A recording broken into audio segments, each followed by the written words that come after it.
Did Jesus bite from Serapis?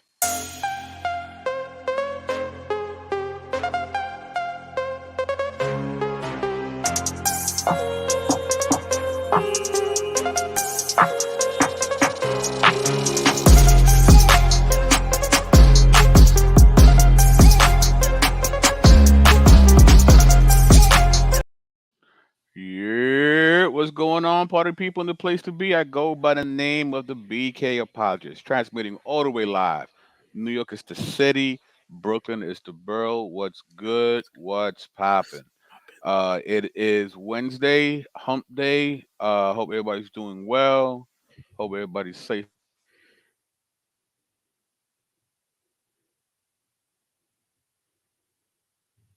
sound. So, of course, in doing so, I like to have one of the top shotters of the UA here riding alongside. Of course, I'm talking about the trouble man himself, MJ Jackson. What's going on, bro? What's going on, King? Grand Rising, Grand Shalom, Rising, Barakata, all that. You know what I Hotel. mean? Hotel, you know. Uh, Yeah, yeah. So of course we gotta say what's up to the party people in the chat. We got my man Servant of Christ Ministries on the check-in. We got Tyler Lott. We got Wow all the way from down under. And as always, ladies and gentlemen, if you have not, please share the link, like, share, and subscribe. I'm only a few away from hitting 3,000 subs.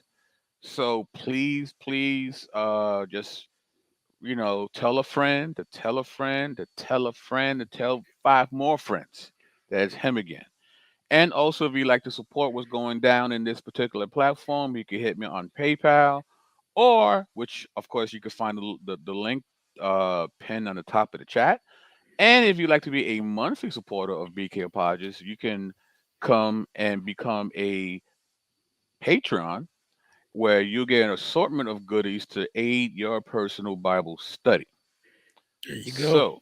So, with all that being said, hold up. Alrighty. So we are continuing now. Today, this particular accusation or critique against Christianity isn't specifically from a particular camp, right? Because I've seen Hebrews use this. I've seen the atheist community use this, and the conscious community, right? And it's this idea that that Jesus comes from Serapis, right? And and I've done a video on this already, but I just wanted to dig a little deeper, right, to see if there is such a correlation, and why there isn't one.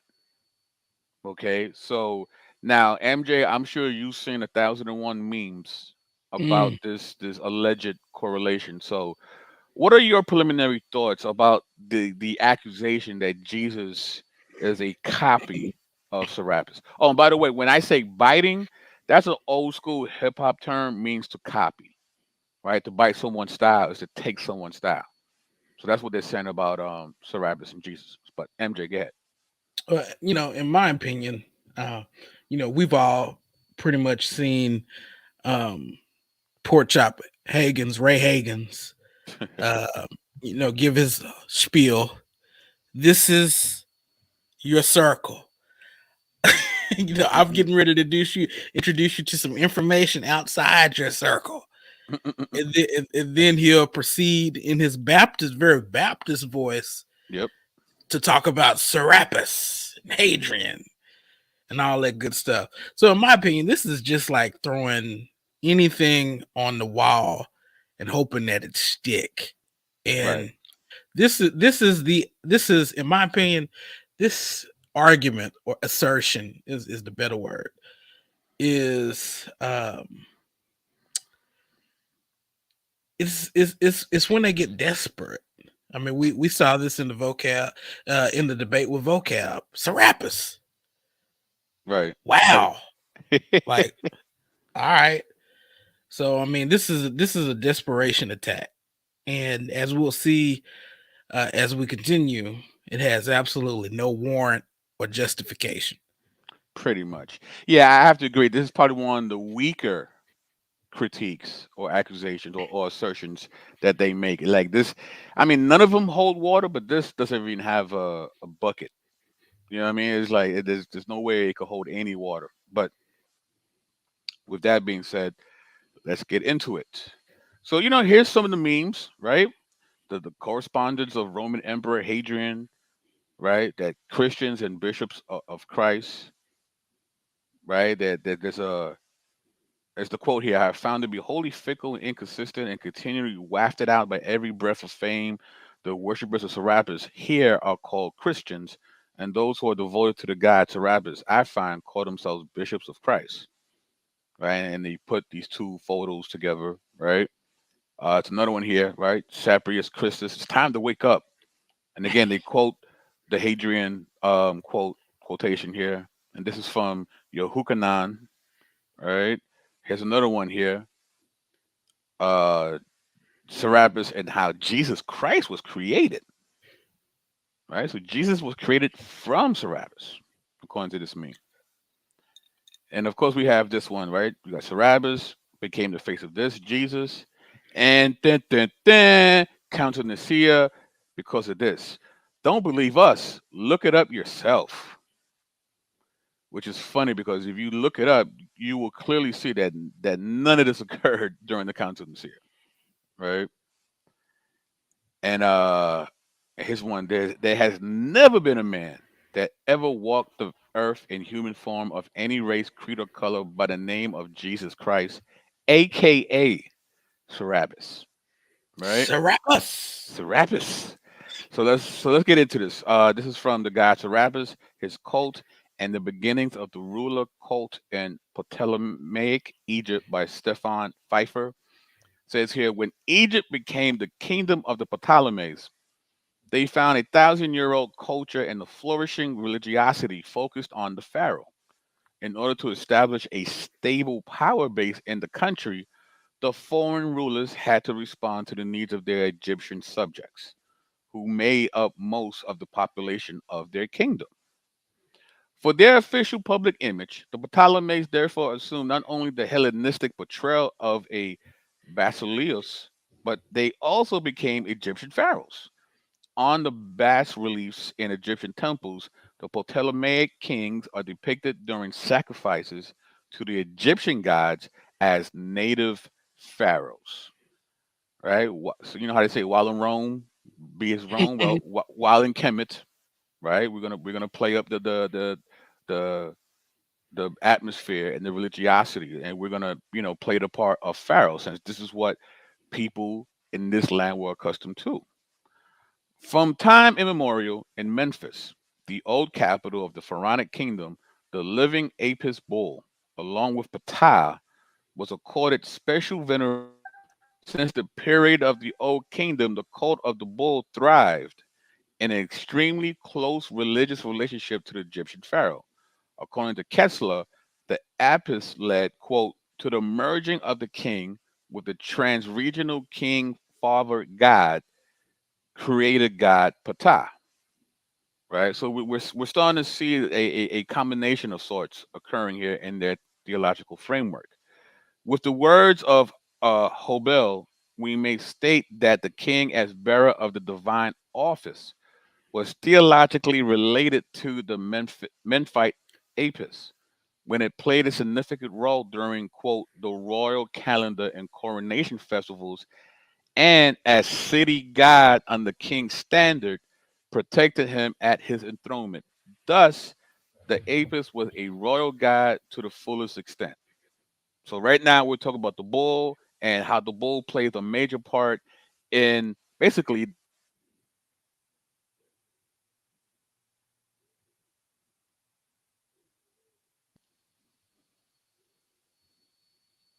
MJ.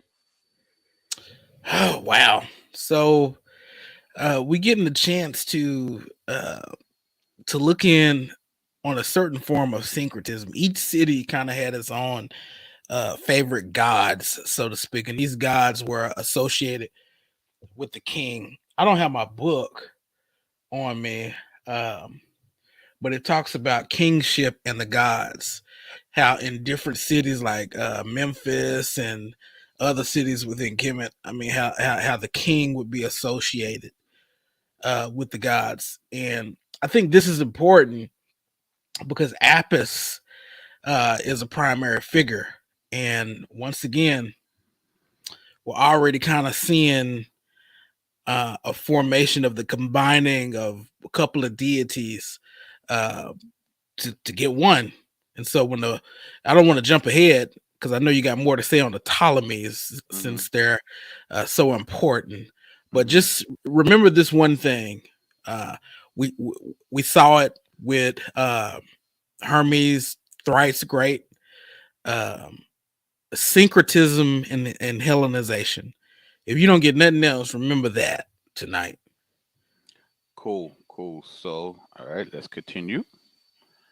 Not only Alexander the Great worshiped Apis, but the Ptolemies especially were to become aware of the legitimizing significance of Apis for their power. Thus, they also made particular use of the deceased Apis, that is, the Osiris Apis. According Mm. to Diodorus, for example, Ptolemy I donated 50 silver talents to its burial.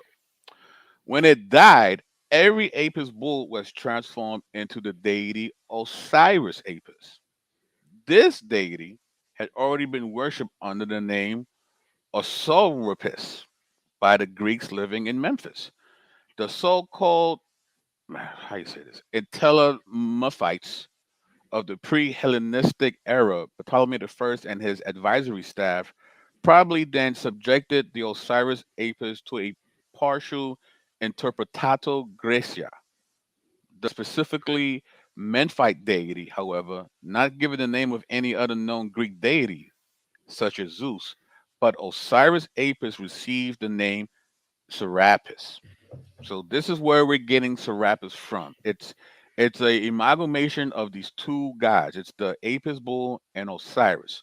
When the Apis bull died, for it to be, to come back to be reanimated, it joins forces with Osiris, and together they form Osorapis or Serapis. Okay, and we're going to talk a little bit about this interpretatio gracia.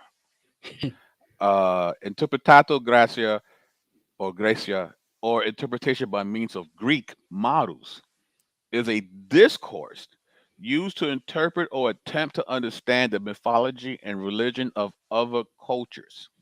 A comparative methodology using ancient Greek religious concepts and practices, deities and myths, equivalences, and shared characteristics. So when the Ptolemies came, they didn't impose other Greek gods into this amalgamation of the Apis bull and Osiris. What they did was they gave us their interpretation of this syncretistic deity that already occurred in Kemet. So the Ptolemies did not invent Serapis, but they gave us their interpretatio, their interpretation, right? So you have the Apis bull and you have Osiris, right? And then when they combine, you have Serapis, as you see here. But then here comes the Ptolemies with their interpretato gracia, and this is the Serapis that we mostly know. Why? Because these were the rulers, right? This was the dominant culture in Kemet. So their interpretation of Serapis was going to become the interpretation. But by no means did the Ptolemies create Serapis. This was already done prior to them coming in to power. All right. So this is their interpretation. Okay. So they it's not Greek. Did he put Zeus or Hermes? None of that. This is an Egyptian deity seen through the lens of Greco-Roman culture. Uh, MJ. Yeah, they whitewashed them. It's really that simple. I mean, and this is what the conquerors would do. I mean, especially the Greeks, especially Alexander. This is Hellenization 101. Yeah. Uh, kind of spread Greek culture, and this was a part of it. And so they were simply, and they. I've already admitted on other programs that the Greeks admired the Egyptians for their great accomplishments and great culture, and what they sought to do was, you know, look at it through their lens. What we would, and I hope this is not offensive to anybody. This is just I'm just doing history. This is whitewashing. Oh no, this is a case. This is a pure case Yeah, of that, like 100%, a yeah, hundred percent. So when people talk about whitewashing, this is it, guys. yeah. This is what whitewashing looks like. Okay, so but now what's interesting, right? So we have the Ptolemies in power. We have their interpretado gracia of this syncretistic Kemetic deity, right? So you got the Ptolemies, you got the actual people of Kemet, but there's a third party here that we haven't discussed yet, and which is the Semitic population that lived Mm, in Egypt at this time. What's their take on this whole Serapis thing, right? So let's look into that. This is from. Oh, actually, let me before actually I just jumped the gun. Let me keep. So we're still talking about the god Serapis, his cult, and the beginnings of the ruler cult in Ptolemaic Egypt. We see the deity for the first time with his name and the sources since the reign of Ptolemy the First, with the appellation Serapis.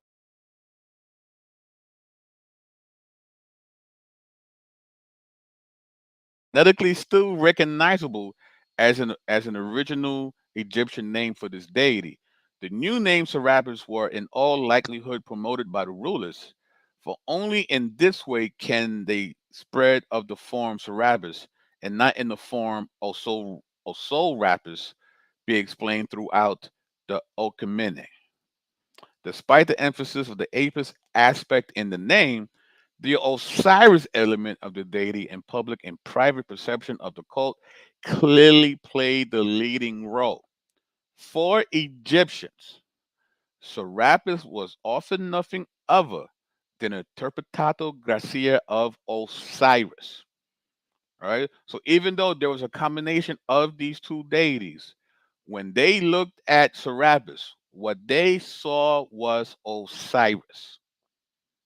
Okay, so remember, we're talking about, is Jesus copying Serapis? Well, the Egyptians saw Serapis as Osiris. And we've already done a show and a breakdown how Jesus is not a copy of Osiris at all, right? In fact, in the Encyclopedia of Religion by Jonathan Z. Smith, it says, he did not return to his former mode of existence, but rather journeyed to the underworld where he became the powerful lord of the dead. We're talking about Osiris here. In no sense can Osiris be said to have risen in the sense required by the dying and raising pattern. Most certainly, it was never conceived as an annual event. The repeated formula, rise up, you have not died, whether applied to Osiris or a citizen of Egypt, signaled a new permanent life in the realm of the dead. Osiris is a powerful god of the potent dead. In no sense can the dramatic myth of his death and reanimation be harmonized to the pattern of dying and rising gods. Right? So when we're talking Serapis, the people are talking Osiris. And Osiris has no connection to Jesus because, again, he was cut up in 14 different pieces, you know, with a missing phallus. His phallus gets created and he gets reanimated, but he doesn't come back to the world of the living. No, he becomes the god of the dead. So is Jesus biting from Serapis? Well, it's the question again is Jesus body from Osiris? And clearly that is not the case. All right. And we could pretty much end the video here. But we're gonna dig a little deeper. Okay.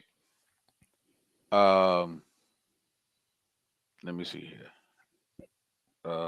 Boom. So yeah, so here's a picture of Serapis. Okay, and they like to throw the Christus in there, right, to make it sound like, you see, before there was Jesus Christ, there was Serapis Christus. Now the word Christus from the Greek just means anointed, right? And listen, and this might be shocking to some of you. Jesus wasn't the first person to be considered anointed. I know that might be scary or shocking, but in scripture, right, like Leviticus 4, verse 5, and the anointed priest shall take some of the blood of the bull and bring it into the tent of meeting. Priests were anointed in the book of Leviticus. 1 Samuel 24, verse 6. He said to his men, the Lord forbid that I should do such a thing to my master, the Lord's anointed, or lay my hand on him, for he is the anointed of the Lord. Every king, before he became enthroned, he was anointed or literally smeared on with oil from a priest. So, so they think by shoving Christus in front of Serapis, they're doing something, like they're really hurting Jesus somehow. I'm like, every king got anointed in the ancient Near East. We're saying that he is the King of Kings.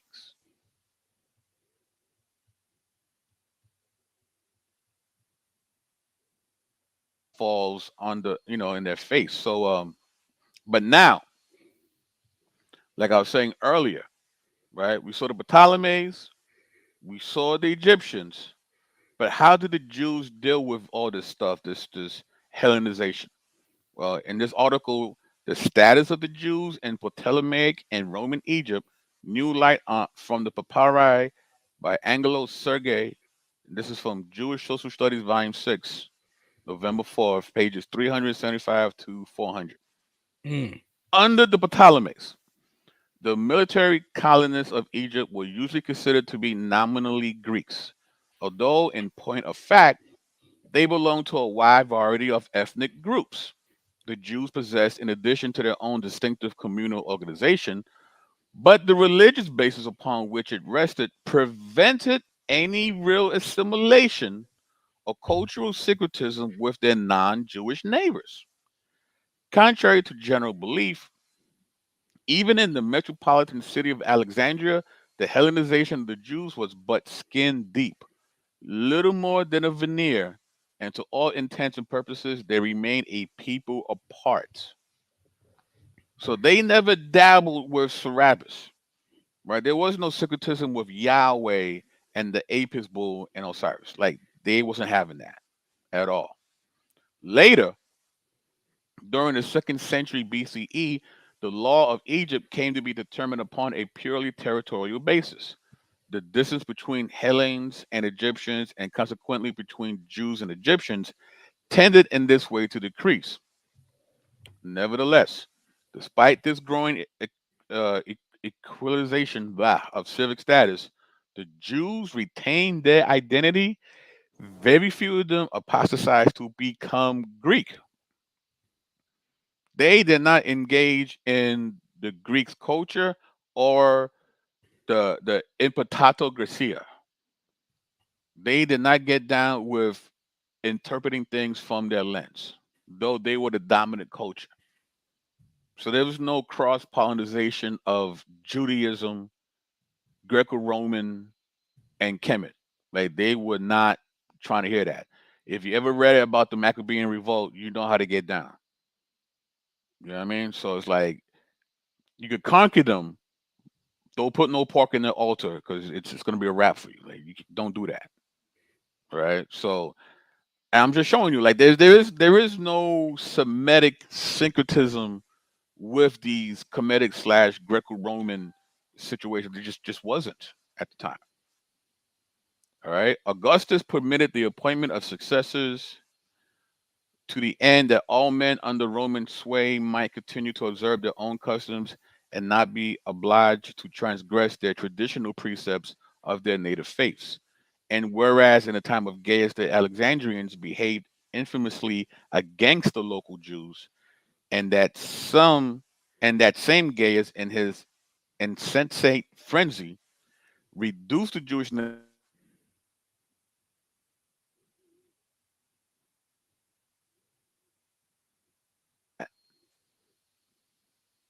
of right. So it's like, so they were penalized for not joining in the syncretism.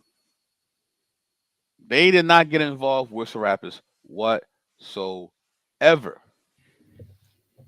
And let me stop here. MJ, any thoughts before we continue, sir? Yeah, I mean, as I mentioned when me and you was on with Adam Coleman, all hell would have broke loose Yep. in Judea. They did not take this type of thing lightly. These people had just come back from exile. Now, whether you want to debate that there was a real exile, I mean, good luck. But these folks had just came back from exile. It's well documented. Um, the outbreaks and the wars, the Maccabean revolt, all that stuff is well documented.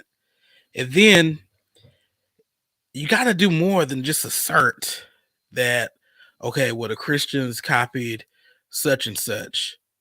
You got to do more than assert it. What you have to do is be able to connect the dots, also using archaeological data and things like that. Now, once the earliest archaeological data that we have for any type of Hellenistic worship or anything like that was in the 2nd century, well into the 2nd and the 3rd century. Guess what happened before that? AD 70. Mm, The Jews were driven out, and we can look to various historians, Tacitus, Josephus. All this is well documented. So by the time you start seeing sarcophagi and in Hellenistic Greek symbols in Judea, it's well after the 2nd century. And mm, this is documented also in the Jesus legend, which is a good book to read that talks about this.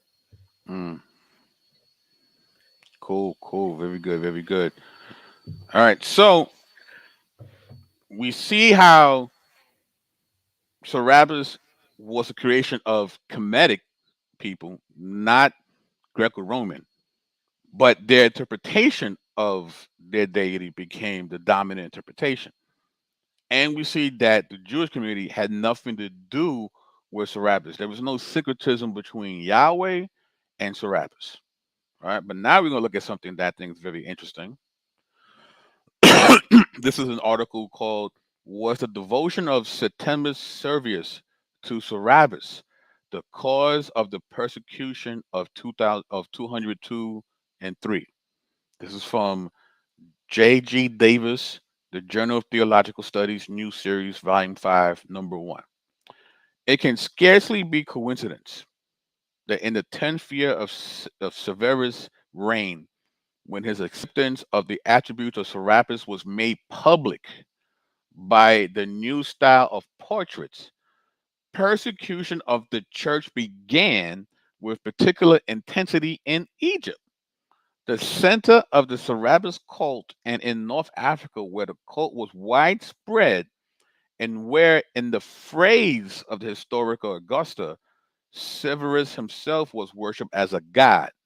It was, we may suggest, the emperor's devotion to Serapis which induced the governors, under pressure from local devotees, to embark upon a policy of persecution in these areas where the cult was most strong. So if Jesus is Serapis, why is the people devoted to the cult of Serapis seeking out to persecute the church? If they're all worshiping the same God, clearly back in antiquity there was no correlation with Jesus and Serapis, because the followers of Serapis were really trying to beat the brakes off these Christians in Egypt.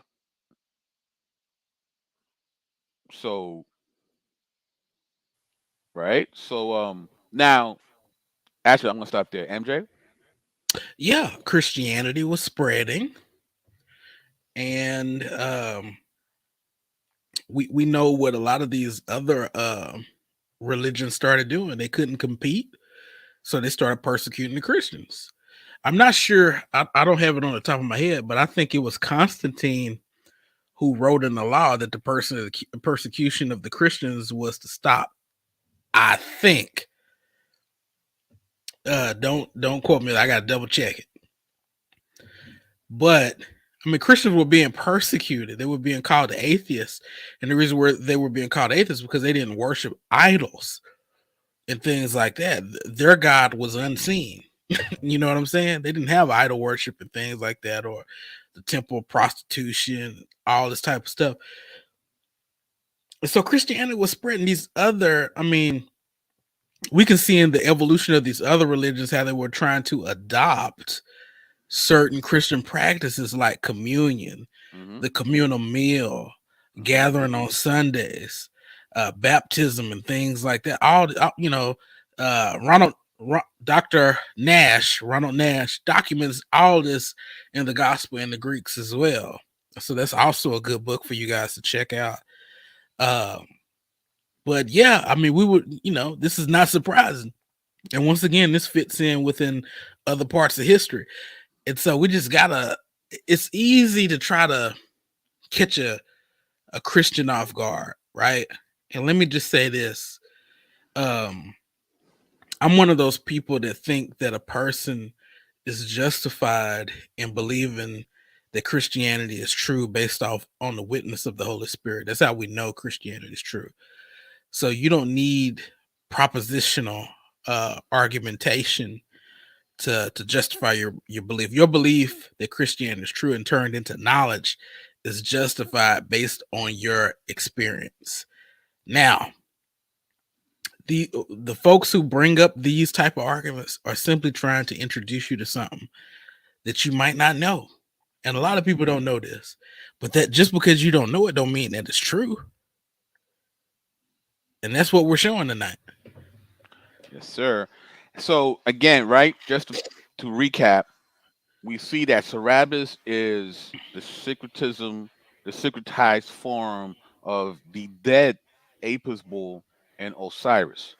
But the people looked at Serapis as Osiris. And we know that Jesus is not copying from Osiris. So that's already a dead issue. And we see that the Jews who live in Egypt had nothing to do with Serapis. And now we see the Jewish Christians, because for the first 10, 15 years of the church, it was nothing but Jews, they continued the tradition of not messing with Serapis. So much so that they were being persecuted by the cult of Serapis.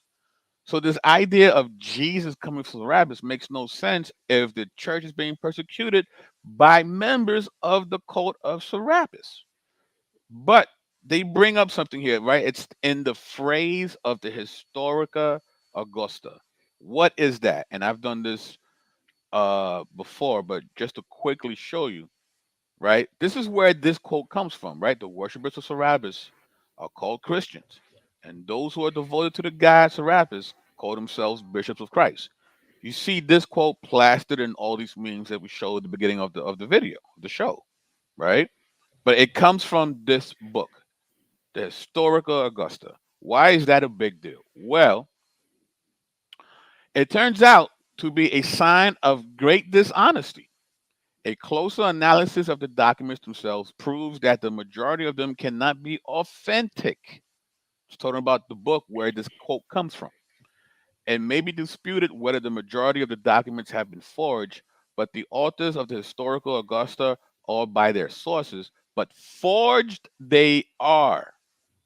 These pseudo documents serve to fill up to mere biographies. Their purpose is not to give facts. Okay, their purpose is not to give facts, but to make up for the absence of facts.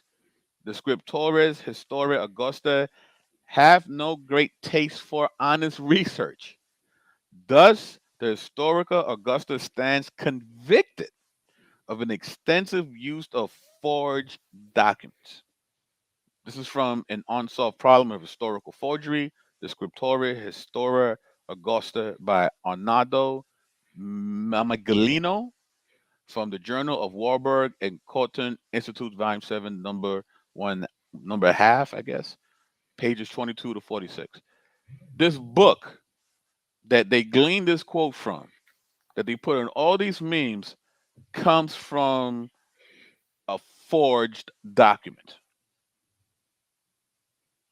It never happened. This so-called letter never occurred, ladies and gentlemen. This dissertation re-examines the origins, intent, and perceived historical value of the 4th century series of Latin imperial biographies known as Historical Augusta. Over the course of the 20th century, the text was interpreted as a historical forgery created by a rogue scholar who took pleasure in deceiving most, if not all, of his audience into accepting at face value the text's false attribution to 6 fictitious biographers, its spurious imperial dedications, and its reliance on fabricated sources. Fictitious biographers, imperial fabricated, so it's a lie. It's a lie. So the very meme that these guys use, this quote, yes, Norman, that's a rapist. Yes, it's definitely a rapist. It's definitely a rap for this dude. So it's like, so nowhere. So what happens, right? So where they make this correlation, it's simple parallel mania. Because this Mm-hmm. is because this is what they do. They take the interpretato gracia of Serapis. Then you look at the interpretato gracia of Jesus, right? Because the Greco Romans also do their paintings and drawings of Jesus. And of course, it's through their lens. So they're going to draw these individuals to look like who? Them. So Serapis looks like a Greco Roman. So does Jesus. You put the two drawings together, they look similar. All of a sudden, one causes the other. And here we are. And that's basically what happened. It's not deep research. They saw two pictures of dudes with curly long hair and beards. It's like, hey, these guys look similar. Therefore, they must be the same. Correlation is not causation. Just because two things are similar does not mean that one begot the other. That's not logical. That's not reasonable. But this is the core of this meme. They take the, like, because Serapis looks like white Jesus. I mean, let's be honest. But they're going to. Why? Because it's the interpretato gracia, right? They look like Zeus. They look like, why? Because it looks like them. This Mm-hmm. is their interpretation through their lens, through their culture, through how they look like.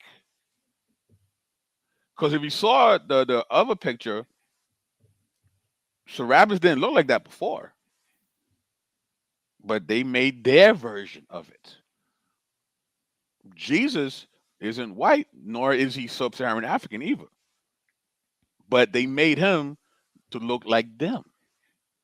So you put those two portraits together, and they said, "Hey, we have a connection." No, you don't. What we have is lazy thinking. That's what we have. Let me play the devil's advocate for a second. Let's go. Even if the writing was true, Mhm. all it would prove is that there were some Christians who who apostatized, who Right, syncretized just a right, little bit. right. That's all it would prove. It doesn't deal with the fact that the earliest manuscripts that we have from the testify that Jesus lived. Doesn't deal with the writings of Paul. Doesn't deal with Josephus and James. It doesn't deal with Tacitus. Doesn't deal with any of that. Mm, Some Christians rightly went to their grave because they would not renounce their faith and worship the emperor. right. Some there were some Christians who did, and then you have church fathers writing about, hey, what do we do with those who renounce their faith? Do we let them back in the church and things like that? So it wouldn't be all surprising. But the fact of the matter is, this assertion is built on pictures. Really, it's built on, hey, this looks like that, therefore that, which is fallacious. That's what it's built on. And it's not worthy to be an objection against Christianity. It's really stupid. It's really stupid. And so when you present this to other Christians, other Black Christians at that, like, that's just, I mean, you could at least come with something better. I heard this argument used in a debate by the Snake Man. Say his real name. I don't know if people will know who you're talking about. Tahuti. Tahuti. Tahuti. He said the snake man. But again, parallelomania. This is parallelomania. Well, this guy got long hair in the beard. Well, Jesus got long hair in the beard. They're both white. Therefore, one came from the other. That's lazy thinking. Lazy thinking. What you see here is Greco-Roman interpretations of two beings that have no correlation. Right? Because look, let me show you again. Look at this. Where is it? Look at this. Oh man. Wait, hold up. Hold up. There we go. Look, you see? See the Egyptian version? That's the Egyptian version. Then comes the Interpretado Gracia, the whitewashing. You know, people talk about the whitewashing of Jesus. Well, that's not the only thing that got whitewashed. Serapis got whitewashed too. So you take Hermes got whitewashed. Hermes got whitewashed. So it's like you got two whitewash figures and you put them together and people make this wild connection. And ladies and gentlemen, Phil Fox has just became an apostate. Pray for him. Funny guy. So but yeah, so it's parallelomania. There's no methodology, there's no scholarship behind the assertion.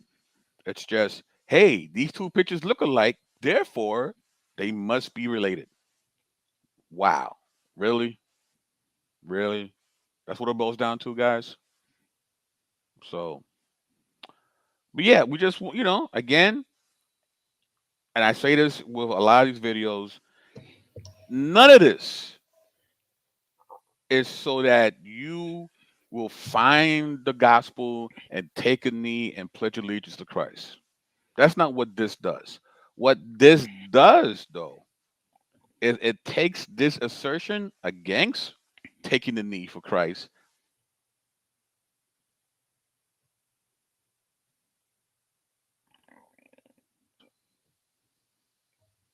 If we're going to be intellectually honest, yes, sir, in your critique against the gospel, you can no longer use Serapis.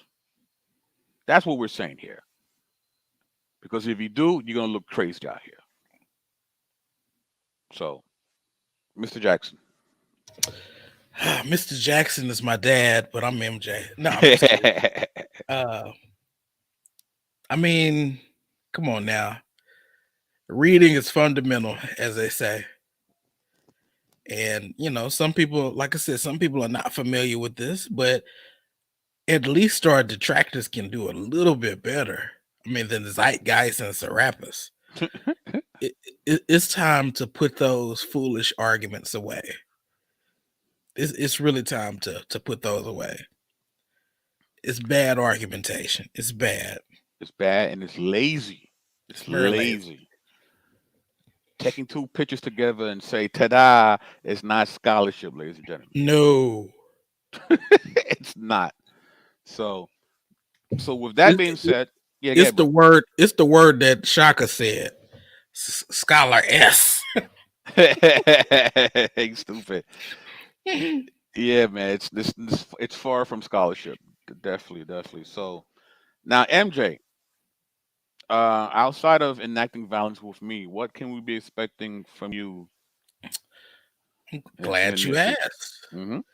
Okay, on the 28th, Nick Quint is going to be coming on my channel. We're going to be talking about Romans 7. Now, Nick Quint is a New Testament guy. That's his thing. He's working on his PhD right now, but his thing is scholarship on Paul. He's studying to be a Pauline scholar, and Hmm. he's really digging into the New Testament, so he knows the original languages, all that good stuff. So he's going to be coming on to discuss Romans 7, which is a controversial passage. And so this will be one of my first exegetical shows, and I like mixing it up from time to time Right, because right. Romans 7 is arguably my favorite passage of scripture. It's quite the Hmm. conundrum. And so he's going to come on and talk about that, and we'll see what type of applications we can make with it to systematic theology as a whole. Sounds good. And I'll be doing a show on Friday talking about Mission Impossible, how Christianity actually should not have taken the way it has the last 2,000 years, right? So it's definitely it's not a debunking video, but it's something to encourage the saints to show that, you know, for all intents and purposes, it should not have worked, but because of God and His sovereignty, it most certainly does. So hopefully you look forward to that. And we may or may have a bodega. I'm not sure. Gotta talk to you people behind the scenes. Everybody got lives. They're running around now. You know, Mhm. mass mandates falling apart, and you know, so people are out in the streets. So we'll see. We'll keep you posted. But any last words before we're out of here, MJ? Nah, just always a pleasure coming to do violence on bad arguments. I mean, maybe one day these folks will step it up.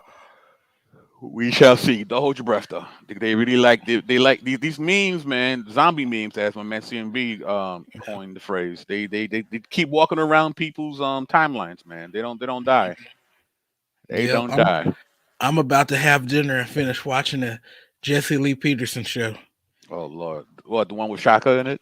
Yeah, Ah man. that was funny. Hilarious. All right, y'all. So we'll catch you later. Peace.